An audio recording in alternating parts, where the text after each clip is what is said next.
Emma Grayson, 36, senior VP at a Seattle-based fintech company, had always been the fixer in her marriage. While her husband Ryan ran his boutique architecture firm from home, Emma was the one who brought in the seven-figure salary, paid the million-dollar mortgage on their glass-walled house overlooking Puget Sound, and quietly handled every bill, repair, and crisis. Ryan liked to tell people, "Emma's the brains, I'm the vision." What he never said out loud was that he had started to believe the house, the cars, the boats, and the lifestyle were his vision, paid for by her brains. The first crack appeared 18 months earlier when Emma found the texts. Not just flirty ones, entire plans. Ryan and his 28-year-old office manager, Chloe, were designing their future together. Weekend trips Emma was supposedly too busy to notice. An apartment in Chloe's name that Emma's bonus had mysteriously helped fund, and, most painfully, drafts of divorce papers Ryan had already had drawn up, just in case things didn't improve. Emma didn't scream. She didn't throw him out. She did what she always did. She fixed it. Quietly. Step 1.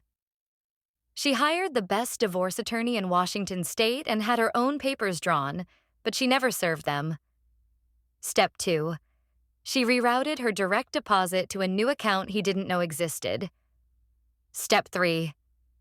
She spent the next year behaving like the perfect, exhausted, overworked wife who just wanted everyone to be happy. Ryan relaxed.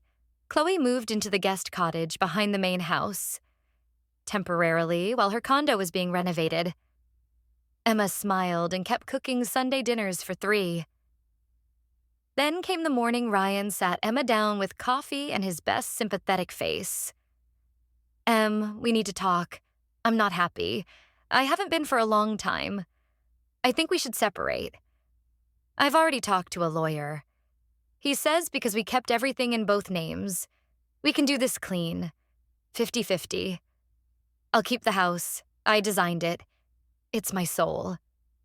You can take the condo in the city and we'll split the rest. It's fair. Emma blinked twice, let her eyes fill, she'd practiced in the mirror, and whispered, "If that's what you need." Ryan looked relieved. Chloe, eavesdropping from the kitchen island, actually smirked. That afternoon, Emma signed the divorce agreement exactly as written. Ryan practically hugged the pen. 2 days later, the decree was final. Ryan threw a new chapter party on the back deck. Chloe wore white. Emma sent a tasteful flower arrangement and a card that read, "Wishing you both every happiness." Then Emma started collecting. Unbeknownst to Ryan, every single exquisite finish in that house, every custom walnut slab, every $28,000 Italian range, every automated shade, every piece of built-in furniture, had been purchased through Emma's company's vendor accounts for tax advantages. Ryan had always waved away the invoices. "You handle the money, babe." Emma handled it. 30 days after the divorce, a fleet of unmarked vans pulled up at 6 a.m. Professional art handlers, appliance installers, and high-end furniture movers, all on Emma's payroll, began stripping the house. The $180,000 kitchen, cabinets, appliances, the 16-foot island, was uninstalled and crated. The walnut-paneled library walls were carefully dismantled panel by panel.